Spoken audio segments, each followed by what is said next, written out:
बिस्मिल्लाहिर्रहमानिर्रहीम। अस्सलाम वालेकुम। मैं अज़मत मुस्तफ़ा और आप देख रहे हैं अज़मत व्लॉग। आज मेरा टॉपिक है जी विरासत के हवाले से है जी। सुप्रीम कोर्ट ने एक बहुत अहम फैसला दिया है 2026 में विरासत के हवाले से। ये फैसला रिपोर्ट हुआ है जी PLD 2026 सुप्रीम कोर्ट सफ़ा 42 पे। पहले हम देखते हैं कि ये फ़ैसला क्या है, उसके बाद हम इसके हवाले से डिस्कस करेंगे। सुप्रीम कोर्ट ने ये फैसला दिया है जी कि मुतवफ़ी की जायदाद उसकी वफ़ात के साथ ही तमाम वर्सा में खुद ब खुद मुंतकिल हो जाती है, किसी कार्रवाई की ज़रूरत नहीं होती। ये फैसला दिया जी सुप्रीम कोर्ट ने 2026 में। इसके बारे से हम डिस्कस करेंगे जी। ये जो फैसला है, एक बात आप ज़हन में रखें कि जब भी कोई शख्स फौत होता है और उसके तमाम वारसान जो हैं, जो उसके बच्चे, उसकी बीवी या अगर उसके अलावा जो है जिस तरह के शरई तौर पे वारसान बताए गए हैं, वो तमाम वारसान जो हैं उस मुतवफ़ी शख्स के जायदाद के वारस बन जाते हैं। जो ही इधर कोई शख्स फौत हुआ तो शरई तौर पे वो तमाम लोग, तमाम उसके वारसान जो हैं उस जायदाद के वारस बन जाते हैं, अपने हिस्सा के मुताबिक, अपने शरई हिस्सा के मुताबिक, शरई विरासत के हिस्सा के मुताबिक वो वारस बन जाते हैं।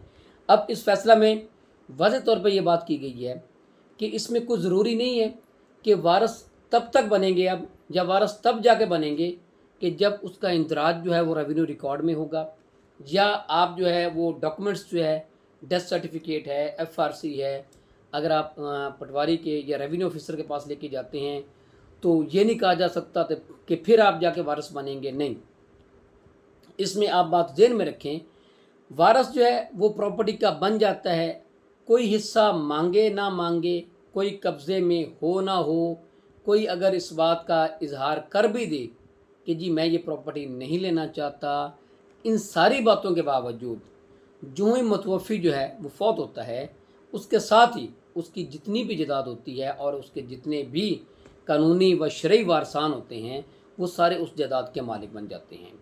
अब डिपेंड करता है कि वो वारसान जो है ये विरासत कब लेते हैं।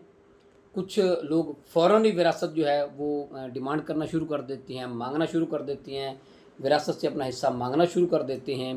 बल्कि यहाँ तक भी है कि अभी जो है उसके मुतवफ़ी जो है उसकी मैयत घर ही पड़ी होती है तो लोग जो है विरासत का जो झगड़ा शुरू हो जाता है घर में, समटाइम्स ऐसा भी देखने में आया है। और बाद वक़्त ये भी है कि कई कई साल लोग जो है विरासत का हिस्सा नहीं मांगते। उनको पता होता है कि अगर फ़र्ज़ करें कि अगर कोई घर है तो अगर मुतवफ़ी फौत हो गया है तो वो घर का वारिस था और 5-7 जो हैं वो बहन भाई हैं, वो उस विरासत के हिस्सेदार हैं। लेकिन अगर एक आध भाई या एक या दो भाई उसमें रह रहे हैं तो दूसरे भाई नहीं मांगते, ये बहनें नहीं मांगती, तो ये एक अलग बात है। लेकिन इससे हरगिज़ मतलब ये नहीं है कि जिन्होंने हिस्सा नहीं मांगा या जिन्होंने उस बहन भाई को उस घर में बिठाया हुआ है, उसको रहने के लिए उनको दिया हुआ है वो घर, तो वही सिर्फ वारिस हैं, बाकी जिन्होंने नहीं मांगा वो उसके वारिस नहीं हैं। जी हरगिज़ नहीं कहा जा सकता। वारसान सारे हैं, मुतवफ़ी की वफ़ात के फ़ौरन बाद हो जाते हैं, लेकिन डिपेंड करता है कि कोई जो कब मांगते हैं। नॉर्मली जो है वो जब एक दूसरे को हिस्सा मांगते हैं तो डिस्प्यूट पैदा हो जाता है।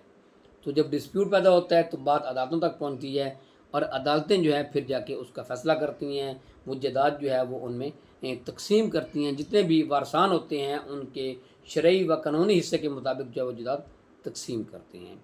अब आप एक बात ज़हन में रखें कि इस फैसले के मुताबिक ये बात क्लियर हो गई कि जब भी कोई मुतवफ़ी फौत होता है तो सारे वारसान जो है वो जायदाद के वारिस बन जाते हैं।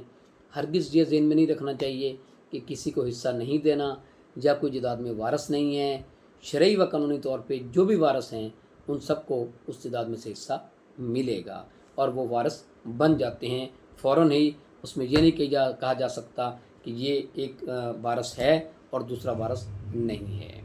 ये था जी आज का टॉपिक इस सुप्रीम कोर्ट के केस लॉ के हवाले से, विरासत के हवाले से। इसके साथ मुझे इजाज़त दीजिए। अल्लाह हाफिज़।